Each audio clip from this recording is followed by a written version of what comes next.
मीना बोरकर परत एकदा तुमचं मनापासून स्वागत करते आहे। या कार्यक्रमामध्ये आपण ऐकत असता बा.भ. बोरकर यांच्या मला आवडलेल्या काही कविता। आज आपण बाकीबाब यांची थोडीशी आध्यात्मिक आणि त्यांनी देवाला उद्देशून लिहिलेली एक छान कविता ऐकणार आहात। कवितेचं नाव आहे तूच माझा सोयरा रे तूच माझा धायरा। तूच माझा सोयरा रे तूच माझा धायरा, तूच माझे पंख तैसा तूच माझा पिंजरा, तूच माझा गूढ चारा, तूच माझा गूढ चारा, चांदण्याचा मेघ तू, आंधळ्या माझ्या जिन्याला रेखणारी रेख तू, तूच माझी गीतवाणी, तूच माझी गीतवाणी, तूच माझी रेगती, अन विसावा तूच माझा तूच माझी शाश्वती। पिंजऱ्याचे दारही तू, पिंजऱ्याचे दारही तू, तूच मुक्तीची घटी, पिंजऱ्याचे दारही तू, तूच मुक्तीची घटी, तूच माझा जीव घेणा बाण हो रे शेवटी, तूच माझा जीव घेणा बाण हो रे शेवटी। बा.भ. बोरकर म्हणजे आपले बाकीबाब, मनाने अत्यंत रसिक आणि हळवे, देवावर अपरंपार माया असलेले।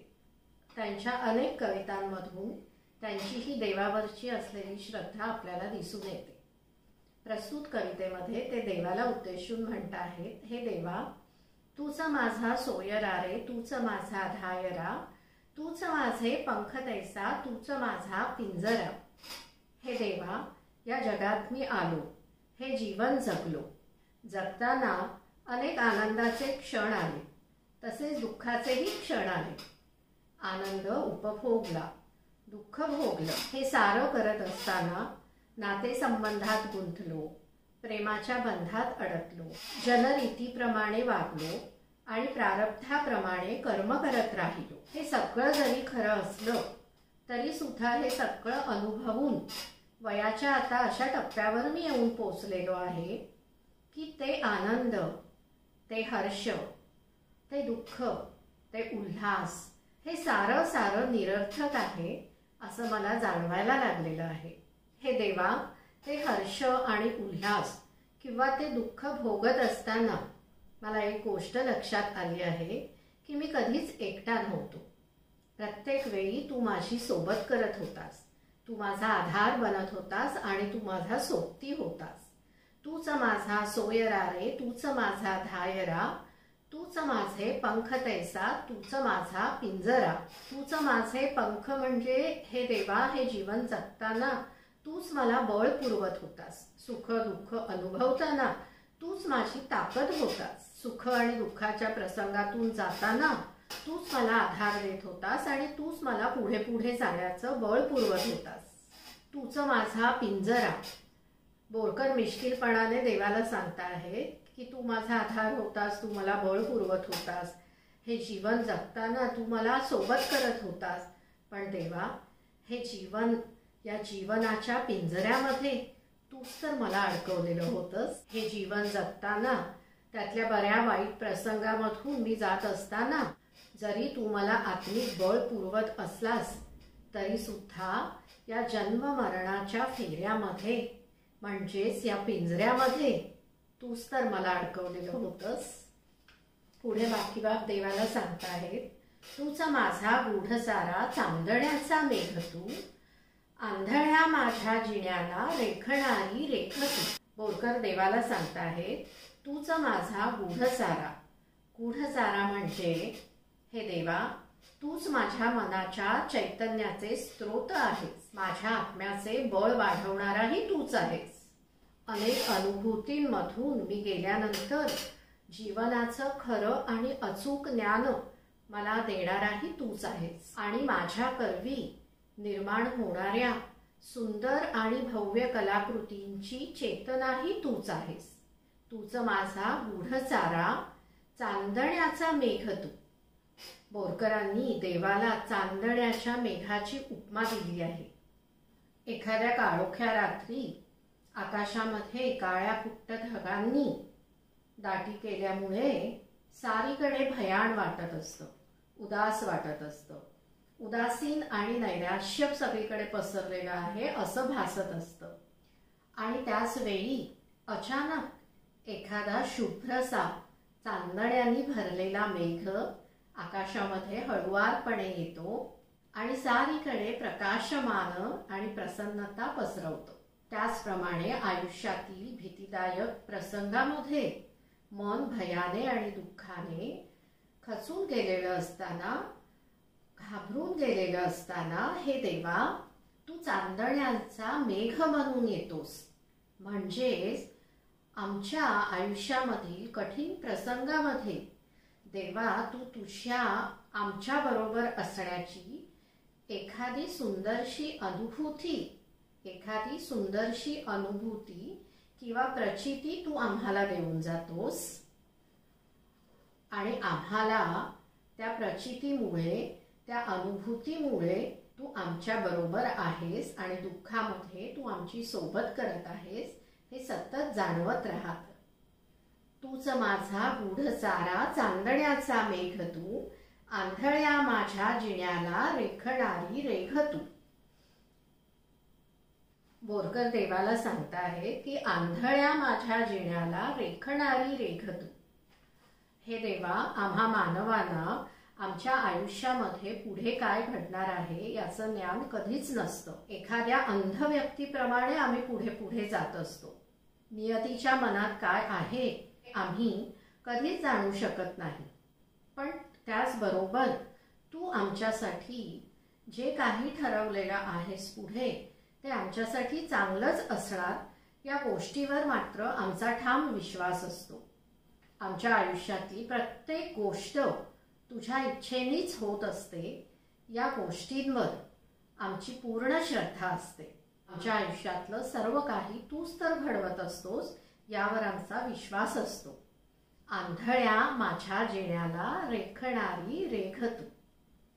पुढे बोरकर म्हणतायत, तूच माझी गीतवाणी, तूच माझी रे गती, तूच माझी गीतवाणी, तूच माझी रे गती, अनविसावा तूच माझा, तूच माझी शाश्वती. हे विधात्या, माझ्याकडून ज्या काही सुरेख आणि आकलन न होणाऱ्या, माझ्या ताकदीपेक्षाही जास्ती उत्तमोत्तम अशा सुंदर गोष्टींची निर्मिती होत असते, त्या पाठीमागील चेतनाही तूच आहेस.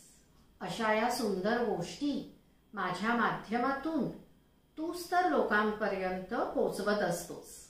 तूच माझी गीतवाणी, तूच माझी रे गती. चढ उतार, यश अपयश किंवा सुख दुःख या साऱ्यांना सहन करत तुझ्याच बळावर मी पुढे पुढे जात असतो. तूच माझी रे गती. कोणत्याही ऐहिक सुखामध्ये, दिखाव्याच्या नात्यांमध्ये किंवा गोष्टींमध्ये अडकून न पडता तुझ्या कृपेनीच मी सतत पुढे पुढे जात असतो. अनविसावा तूच माझा, तूच माझी शाश्वती. आणि या जीवनातील साऱ्या गोष्टींमधून जात असताना माझ्या विसाव्याचं ठिकाणही हे देवा तूच असतोस. तुझ्या नामस्मरणाने आम्हाला चित्त शांती मिळते. तूच माझी शाश्वती. तुझ्या ठाईच आम्हाला मनशांती मिळणार आहे याची आम्हाला खात्री असते. आता बाकी बाब शेवटी देवाला काय सांगता आहेत ते पहा. शेवटच्या कडव्यामध्ये ते म्हणताहेत, पिंजऱ्याचे दारही तू, तूच मुक्तीची घटी. पिंजऱ्याचे दारही तू, तूच मुक्तीची घटी. तूच माझा जीव घेणा बाण हो रे शेवटी. तूच माझा जीव घेणा बाण हो रे शेवटी. पिंजऱ्याचे दारही तू.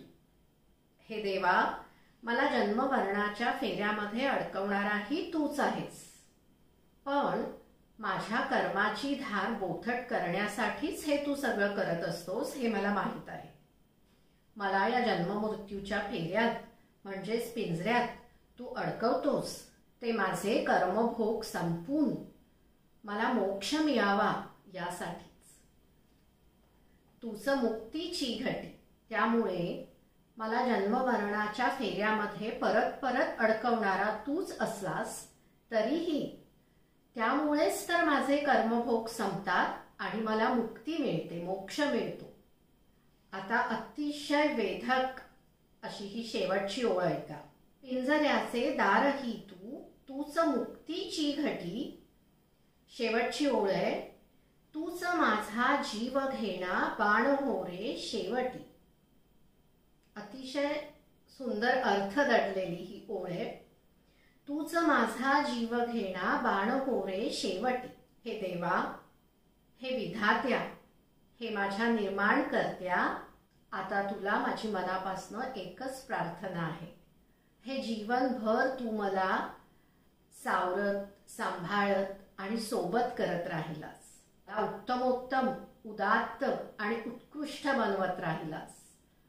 मला निर्मळ, निर्वाज्य आणि निसंग करत राहिलास. आता एकच माझं मागणं आहे, तुझ्या इच्छेनुसार तुला हवं असेल तेव्हा तुझ्याच समीप असताना माझे माझ्या देहातून प्राण निघून जाऊ दे. अत्यंत निशंक मनाने, समाधानी वृत्तीने, प्रसन्न चित्ताने आणि निडरपणे मला मरणाला सामोरं जाऊ दे. हे देवा, मी तुलाच भेटण्यासाठी, तुझ्यामध्येच विलीन होण्यासाठी माझे प्राण त्यागतोय. ही वृत्ती मला तू दे. मोक्षाचा हाच अर्थ आहे हे मला समजलं आहे देवा. त्यामुळे तूच माझा जीव घेणा, बाण हो रे शेवटी. तुझ्या चैतन्यामध्ये, तुझ्या तेजामध्ये हे देवा मला विलीन करून घे. पिंजऱ्याचे दारही तू, तूच मुक्तीची घटी. तूच माझा जीव घेणा, बाण हो रे शेवटी. तूच माझा जीव घेणा, बाण हो रे शेवटी. रसिक हो, आज बाबा बोरकर यांची तूच माझा सोयरा रे ही कविता आपण ऐकली. कशी वाटली जरूर कळवा.